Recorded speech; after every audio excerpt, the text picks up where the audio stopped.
The World Trade Center, twin titans of glass and steel, symbols of American ingenuity and ambition. On September 11, 2001, the world watched in horror as these icons crumbled into dust. The collapse of the World Trade Center was not just a human tragedy, it was a stark reminder of the devastating power of physics. Understanding the science behind this event is crucial not just for closure, but for preventing such tragedies in the future. The world held its breath as smoke billowed from the North Tower, a gaping hole torn into its side. Then, the unthinkable. The South Tower, struck minutes later, succumbed first, collapsing in on itself like a house of cards. The world watched, hearts pounding, as the North Tower followed suit, disappearing into a cloud of dust and debris. The collapse of the Twin Towers was more than just a structural failure. It was a failure of imagination. We had grown accustomed to the seeming permanence of these skyscrapers, these concrete and steel behemoths that scraped the sky. Yet on that fateful day, the laws of physics reasserted themselves with brutal clarity. The images of that day are seared into our collective memory. The crashing planes, the desperate cries for help, the towers dissolving into dust. But behind the human tragedy lies a story of physics, a tale of forces unleashed and materials pushed to their limits. The World Trade Center towers were architectural marvels, designed to be lightweight yet strong. Instead of traditional concrete cores, they employed a revolutionary tube frame design. Imagine a giant hollow tube made of steel columns and beams with floors suspended inside. This design maximized usable space while minimizing weight. Each tower's exterior was a grid of 244 closely spaced steel columns, forming a rigid shell. These columns, only 14 inches thick, bore the brunt of wind loads, transferring them down to the bedrock. This innovative design allowed for open floor plans and breathtaking views, but it also meant that the exterior walls were critical for structural integrity. Inside this steel cage, 47 massive steel core columns rose through the center of each tower, housing elevators, stairwells, and utilities. These core columns, along with the exterior walls, supported the weight of the building, transferring it down to the bedrock foundation. The floors of the World Trade Center were made of lightweight concrete slabs, placed on a grid of steel beams. These beams, in turn, were supported by the exterior wall columns and the central core columns. This design, while strong and efficient, had one critical vulnerability. The steel was susceptible to weakening at high temperatures. At 8:46 a.m., American Airlines Flight 11, a Boeing 767 carrying thousands of gallons of jet fuel, slammed into the North Tower. The impact between the 93rd and 99th floors sent shockwaves through the building, but the robust structure held. The real danger, however, was not the impact itself, but the inferno it ignited. The force of the impact pulverized the aircraft, instantly igniting its highly flammable jet fuel. This created a raging inferno that engulfed the upper floors of the North Tower, trapping hundreds of people above the impact zone. The intense heat from this fire, reaching temperatures of up to 1,800 degrees Fahrenheit, began to weaken the steel structure. The design of the World Trade Center, while innovative, had a fatal flaw. The fireproofing insulation on the steel structures was inadequate to withstand such intense and prolonged heat. The impact of the aircraft had also dislodged much of this insulation, exposing the steel to the full fury of the inferno. As the fire raged on, the heat-weakened steel began to buckle and sag. The once rigid exterior walls started to bow outwards, putting immense stress on the connections between the floor beams and the exterior columns. The stage was set for a catastrophic collapse. Fire, the underestimated adversary, played a key role in the World Trade Center's demise. The towers were designed to withstand typical office fires, but the inferno fueled by jet fuel was far from ordinary. It raged with an intensity and duration that overwhelmed the building's defenses. Jet fuel, a mixture of hydrocarbons, burns at extremely high temperatures when ignited. The vast quantity aboard the aircraft, combined with the open-air conditions at the impact zone, created a perfect storm for a catastrophic fire. The heat generated was unlike anything the towers were designed to withstand. The intense heat had a devastating effect on the steel structure. Steel, while incredibly strong, loses its strength at high temperatures. As the fire raged, the steel columns and beams began to soften and weaken, losing their ability to support the weight of the building above. Adding to the inferno's devastating power was the lack of sufficient fireproofing. While the towers were built to code at the time, subsequent investigations revealed that the fireproofing material used was inadequate to withstand the intensity and duration of the jet fuel-fueled fire. Steel, the backbone of modern architecture, has a critical weakness: heat.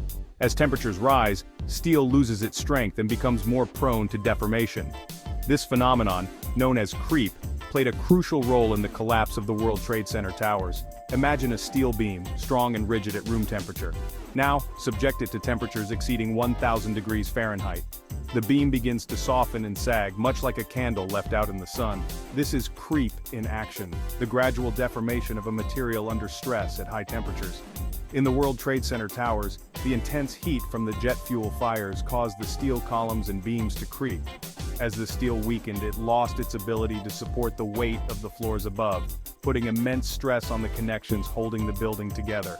Furthermore, the heat-induced weakening of the steel was not uniform throughout the building. The areas closest to the fires experienced the most significant loss of strength, creating a critical imbalance in the load-bearing capacity of the structure. As the fires raged on, weakening the steel structure, a critical point was reached. The weight of the upper floors, no longer fully supported by the compromised lower floors, became too much to bear. The collapse began, a cascade of failures unfolding in a matter of seconds. Imagine a stack of dominoes, perfectly balanced. Remove one key support, and the entire structure crumbles. Similarly, once the load capacity of the lower floors was exceeded, the upper floors began to fall, gaining momentum and crushing everything beneath them. The collapse was not an explosion, it was a gravity-driven implosion. The massive weight of the upper floors, combined with the decreased resistance of the weakened lower floors, created a downward force exceeding anything the structure was designed to withstand. As the upper floors pancaked down, they pulverized the floors below, creating a chain reaction that propagated through the entire structure. This domino effect, driven by gravity and the weakened steel, resulted in the complete and utter collapse of the towers.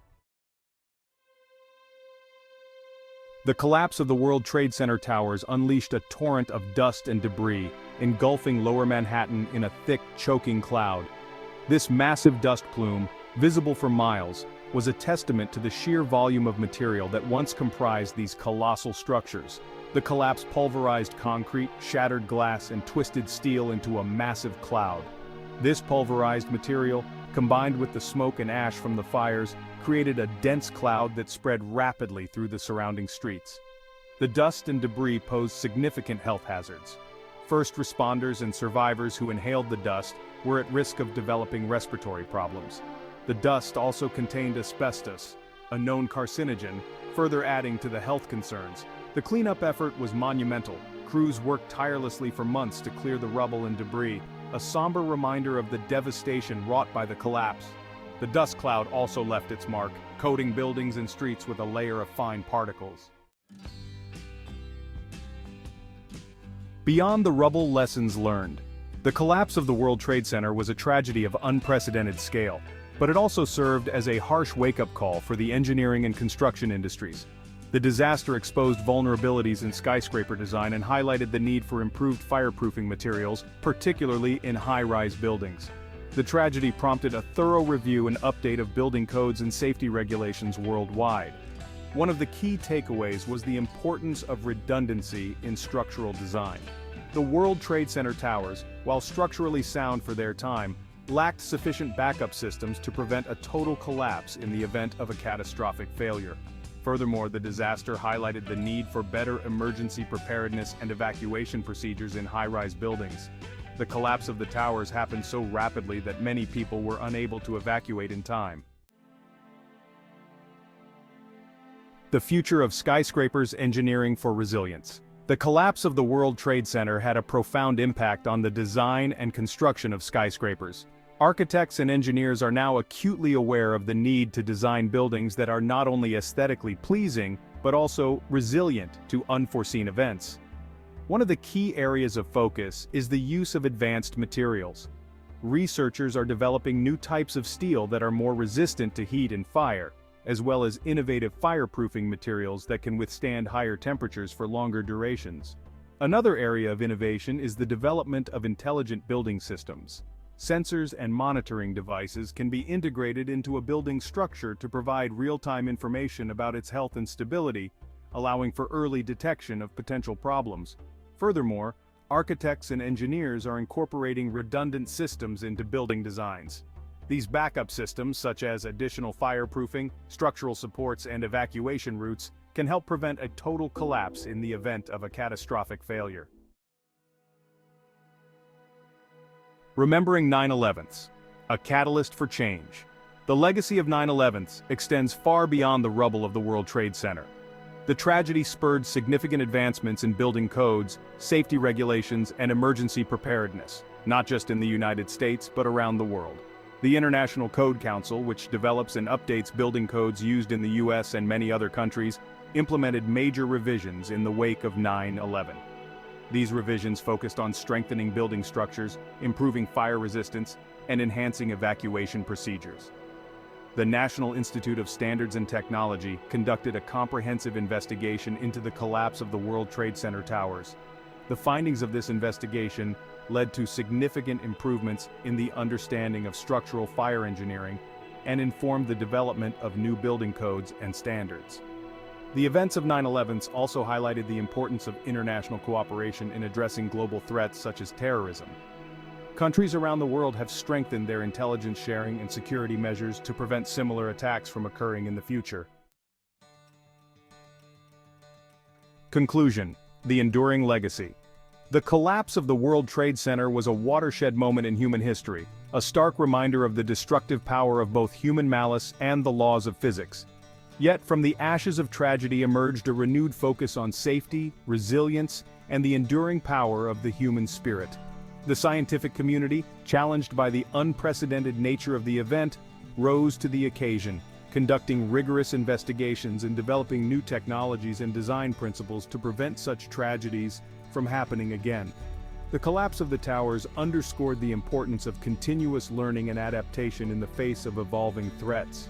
It forced us to reevaluate our assumptions about building design, safety regulations, and emergency preparedness.